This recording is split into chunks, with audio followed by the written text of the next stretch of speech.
Assalamualaikum warahmatullahi wabarakatuh. Selamat pagi adik-adik, selamat pagi untuk semuanya. Pada kali ini berbeda sama video-video sebelumnya. Kita di sini mau mengeksplor mengenai sektor pariwisata. Kenapa ini menarik untuk diteliti? Karena negara kita ini sangat kaya sekali untuk sektor pariwisata. Dan berdasarkan slide-slide ini untuk latar belakang di awal bahwa kita memiliki banyak sekali potensi wisata yang bisa dimanfaatkan, sehingga dengan menelitinya semoga nanti bisa memberikan manfaat kepada semuanya. Berdasarkan data dari BPS, itu juga menyajikan jumlah wisatawan yang mengunjungi Indonesia, baik wisatawan asing maupun wisatawan domestik. Dan data ini tersedia untuk banyak tahun dan kita mulai sejak adanya pandemi 2020, sehingga tahu pergerakannya. Wisatawan asing itu cenderung fluktuasi meskipun akhirnya meningkat sejak tahun 2020, tetapi untuk wisatawan domestik terus meningkat. Dan jumlah wisatawan domestik itu berlipat-lipat lebih banyak dari wisatawan asing. Ini menunjukkan bahwa target wisatawan domestik itu sangat profitable bagi pengelola usaha pariwisata. Sejak tahun 2020, jumlah wisatawan domestik itu terus mengalami peningkatan sampai tahun 2024. Pada tahun 2024 jumlahnya itu 1 miliar lebih. Loh, kok bisa? Soalnya kan penduduk Indonesia kan 280 juta. Kenapa kok jumlah wisatawannya 1 miliar lebih? Itu artinya bahwa satu wisatawan itu bisa berkunjung berkali-kali, mungkin di lebih dari satu destinasi wisata juga bisa.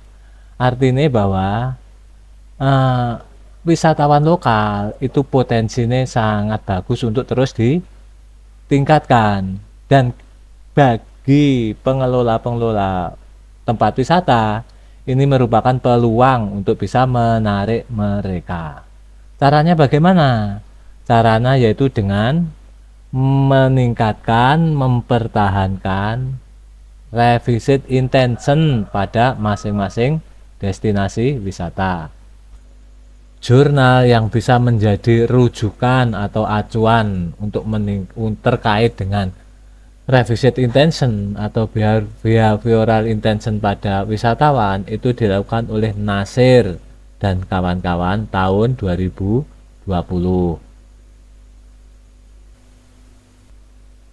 Berdasarkan kerangka penelitiannya itu ada behavioral intention yang dipengaruhi oleh destination image, perceived risk, dan perceived constraint.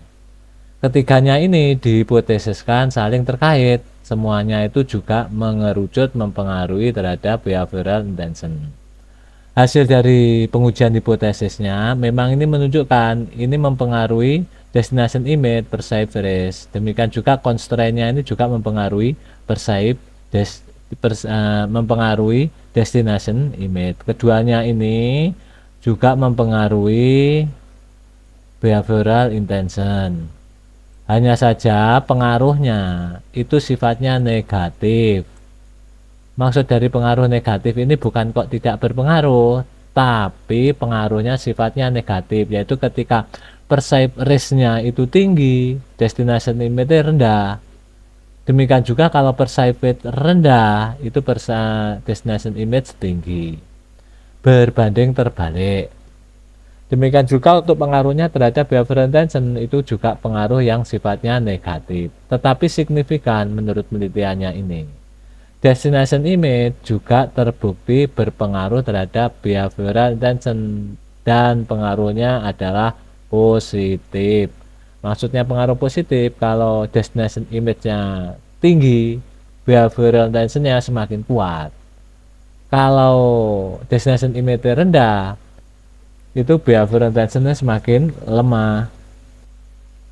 Jurnal kedua yang bisa menjadi rujukan itu dilakukan oleh Bayih dan Singh, tahunnya ini 2024. Berdasarkan kerangka penelitiannya, kita bisa baca bahwa terdapat 2 variabel bebas dan 3 variabel terikat. Dan hipotesa penelitian itu ditunjukkan dari kerangka penelitian atau model penelitiannya ini. Masing-masing anak panah itu menunjukkan hipotesa penelitian. Tetapi tidak semua yang dihipotesakan itu ternyata tidak semuanya terbukti. Artinya terdapat hipotesa-hipotesa yang tidak terbukti setelah diuji secara statistik. 2 jurnal ini tadi ini sumbernya dari Scopus ya, jadi itu sangat kredibel untuk digunakan sebagai jurnal rujukan.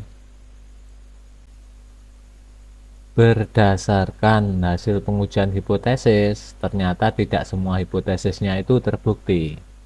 Ini yang garis merah-merah ini menunjukkan hipotesis yang tidak terbukti, artinya tidak berpengaruh.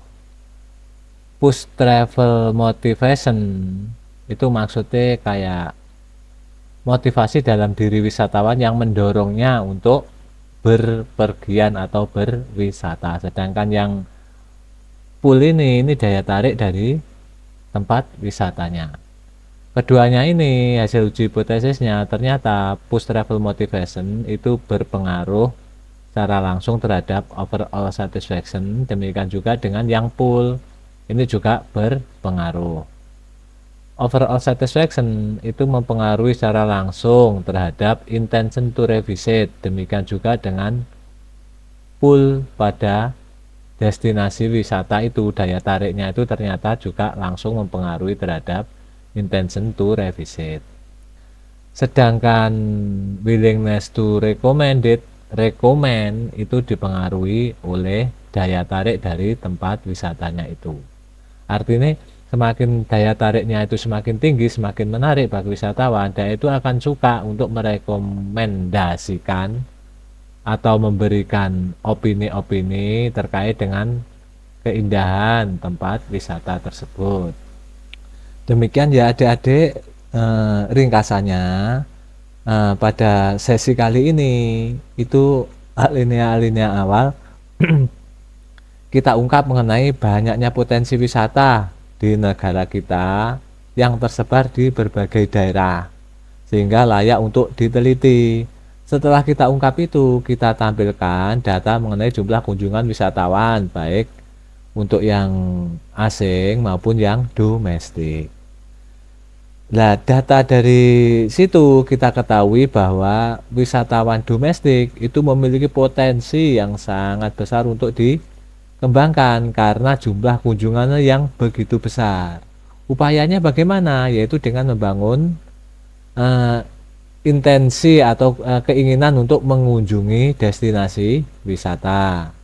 Nah, setelah itu kita cantumkan rujukan jurnal, 2 jurnal tadi, bahwa revisit intention atau keinginan mengunjungi sebuah destinasi wisata itu dipengaruhi oleh variabel-variabel tertentu. Nah, itu yang nanti mau kita teliti.